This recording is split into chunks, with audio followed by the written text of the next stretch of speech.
গ্রহণ করছেন, ইফতার বিভাগ থেকে পাগড়ি গ্রহণ করছেন, তাদের নাম বলা হচ্ছে মাওলানা মুফতি নুরুল্লাহ, পিতা মাওলানা নুরুদ্দিন, কালীগঞ্জ, গাজীপুর।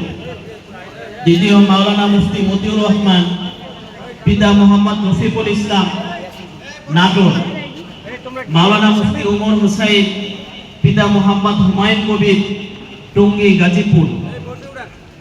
মাওলানা মুফতি মনিরুজ্জামান, পিতা মোহাম্মদ আমানুল্লাহ, ভালুকা, মোমেন শাহী। মাওলানা মুফতি শেখ মোহাম্মদ আল আমিন, মোমেন শাহী, পিতা শেখ মোহাম্মদ আব্দুল জব্বার, মোমেন শাহী। মাওলানা মুফতি আনিসুর রহমান, পিতা মোহাম্মদ সাইদুল ইসলাম, পূর্বধলা, নেত্রকোনা। মাওলানা মুফতি মামুন হোসেন, পিতা মোহাম্মদ আব্দুল লতিফ, দফাদার, বরগুনা। মাওলানা মুফতি ওয়াক্কাস উদ্দিন, পিতা মোহাম্মদ সগীর আহমদ, নোয়াখালী। মাওলানা মুফতি আব্দুল কাদের জিলানী, পিতা মোহাম্মদ আব্দুল কুদ্দুস শিকদার, দক্ষিণগ্রাম, ঢাকা। মাওলানা মুফতি জহিরুল ইসলাম, পিতা মোহাম্মদ আব্দুল মুতালেব, হায়দ্রাবাদ, পুবাইল, গাজীপুর।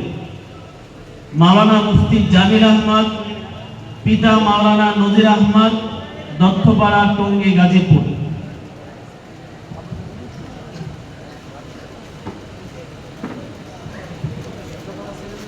এই পর্যায়ে যারা হেফজ বিভাগ থেকে পাগড়ি গ্রহণ করবেন তাদের নাম উল্লেখ করা হচ্ছে। হাফেজ মোহাম্মদ ইয়াসিন আরাফাত, পিতা মোহাম্মদ হাসান মিয়া, গ্রাম বাংলাবাজার, ভোলা। হাফেজ মোহাম্মদ আব্দুল্লাহ আসাদ, পিতা মোহাম্মদ কামাল হোসেন, শ্রীপুর, গাজীপুর।